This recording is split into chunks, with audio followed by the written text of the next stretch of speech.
Chronic tiredness is a worldwide phenomenon that has resulted in depressing subway cars, emotionally sterile McDonald's employees, and an uptick in guys telling their female friends that they look really tired today. People accept consistent fatigue as a reality of adulthood, but there are adjustments you can implement into your life to significantly improve your energy levels and help ease that constant tiredness. First off, let's go over some methods that don't work. There are the energy drink guys who crush Bang Energy all day and are probably named Skyler. And I will say, they do have energy, but it's what we in the biz call crackhead energy. And these are people you don't want to meth around with. There are also the coffee addicts who need at least 4 cups of coffee or they will commit first-degree murder. Don't talk to me before I've had my morning coffee. But I don't know you. I said don't talk to me. It's fine to use coffee for more energy, but you want to use it right. Caffeine on an empty stomach can cause a big spike in cortisol, adrenaline, and blood sugar, which can feel intense and energizing, but it often leads to a big crash later on. If you mix your coffee with some sort of fat like coconut oil, MCT oil, or butter, which by the way is not a carb, this fat-infused variation is called bulletproof coffee, and it can steady the release of caffeine into your system, helping to ease those volatile spikes and crashes and stop you from going 0 to 100 to negative 100. You can get a similar effect if you drink coffee after eating something, but I know a lot of people do tend to wake up late and skip breakfast, or as they call it, intermittent fasting. Timing of caffeine is also very important. If instead of drinking coffee first thing in the morning, you hold off on it until 10 or 11 a.m., you'll come down from that caffeine wave around the end of the workday, so you won't have to deal with that afternoon crash as often. You also want to avoid drinking caffeine too late, because it stays in your system for a lot longer than you think and can impact your quality of sleep, even if you do feel tired at night. For most people, cutting off caffeine at 3 p.m. works well.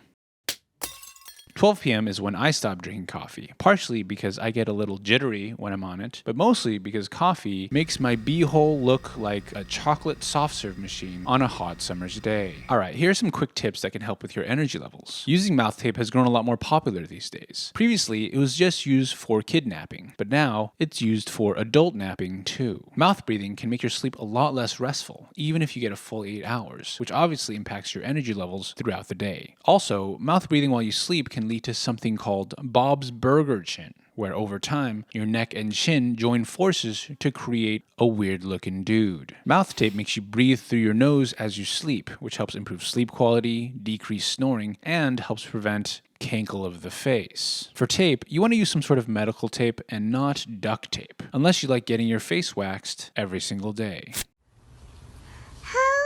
I use a mouth tape from a company called Hostage Tape, which I like because it's easy on your skin, it allows you to breathe through your mouth if needed, and anyone who sees that I order a lot of Hostage Tape knows to think twice before messing with me or my family. Word of caution, if you have a stuffy nose before bed, those nights don't use mouth tape because that could make it harder to breathe, and recent studies show that not breathing is actually one of the leading causes of death. Feel free to completely steer clear of mouth tape if you have a medical condition inhibiting nose breathing, or if you're trying to transform your appearance so that in the future reboot of Spy Kids, you can play one of the thumb guys. When you wake up, you want to try to avoid the snooze button. It may seem like those extra minutes in bed will give you more rest, but your sleep runs in longer cycles. So when you snooze and go back to sleep, you start a cycle that almost immediately gets interrupted, often making you feel even groggier. If you just power through after your first alarm, you'll be a lot better off. Plus, your roommates will hate you a little less than they already do. If you do consistently wake up every morning and feel like you always need a snooze because you're so tired, a more impactful solution would be to intentionally set a bedtime.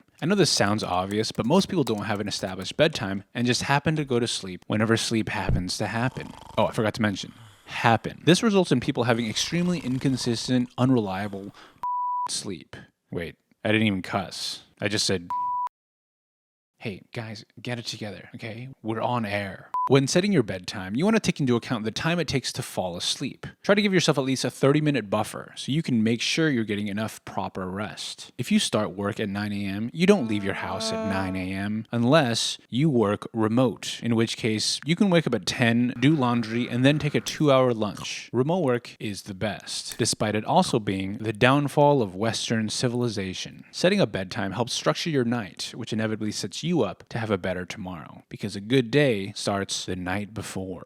Damn, that was a good line. Another tip is to avoid starting the day on your phone. I try to avoid actively using my phone for the first 30 minutes of the day. You can use it to turn off your alarm or play music, but try not to check messages, email, or scroll social media for the first 30 minutes after you wake up. Using your phone causes quick dopamine spikes, which then lead to big dopamine drops that bring you below your previous baseline. This can cause brain fog and mental fatigue right at the start of your day. If you begin the day off of your phone, you'll have a much more calm, steady mental foundation that is better prepared to take on the day. Ow! I can't believe you've done this. You also want to make sure you're staying hydrated. Even mild dehydration can make people feel sluggish, irritable, and unaccepting of their son's cartoon YouTube channel. If your pee looks like Mountain Dew, you are severely dehydrated. And if your pee looks like Mountain Dew code red, you should see a doctor immediately. Overnight, your body's essentially on a water fast, so you want to start the day with a quick burst of hydration. Water is obviously a great option here. There are also some hydration aids out there, like Element or Liquid IV, which provide healthy salts and electrolytes to boost your water absorption. In my morning drink, I also throw in some other healthy powders, like collagen protein and powdered greens, to also get some probiotics, nutrients, and protein in early in the day. I recommend using this Vortex shaker bottle because its shape helps mix up whatever's in the container without needing one of those weird little balls that are hard to clean. Because let's face it, nobody likes weird little balls. Am I right, you guys? What? What is it? Did I say something? Hey guys, I just wanted to make this apology video for what I just said. If you have weird little balls, I just want you to know that I support you, you are heard, and you are seen. Sleep is obviously a huge factor in energy levels. I have another video that goes into some of the specifics of getting quality rest, but here are some of the core concepts and some new ideas that I didn't touch on in my other video. You want to take a walk in the sun every morning. The vitamin D helps fight fatigue, and the sunlight helps regulate melatonin, which gives you better sleep at night. When you sleep, you want it to be dark, cool, and quiet, which happens to also be how I like my men. To keep things dark, you can use blackout curtains or an eye mask. To keep the room cool, you can use air conditioning, a fan, or a giant ice cube in the corner of your room. And to keep things quiet, you can use earplugs, white noise, or you could even just Van Gogh it. You also want to try to avoid devices for at least 30 minutes before bed. The blue light makes your brain think there's sunlight, which messes with your circadian rhythm. I don't get paid enough for this job. Scrolling on TikTok before bed also stimulates your brain a ton, which can compromise your sleep quality. That's like shotgunning a Bang Energy and then trying to meditate right after, which honestly, I'm sure Skylar has tried before with his friends Cody and Brody. Bang. You also want to avoid eating any big meals 2 to 4 hours before bedtime. If your body's digesting, it's not really resting. I personally take this tip even further. I don't eat at all because I'm a stick figure. I don't have autonomy over my appearance, and my actions are all just predetermined by the guy who's drawing me. There's no real reason for any of my actions or my existence. Cut. Hey man, if you could just stick to the script, that'd be best. Okay, sorry, why did you create me? I didn't ask to be created. What's the point of any of this? Hey, I know this must be confusing. Confusing? You made me apologize for making fun of people with little balls? That was so weird. You wrote that. Nobody cares about people with little balls. Oh my god. No, not again.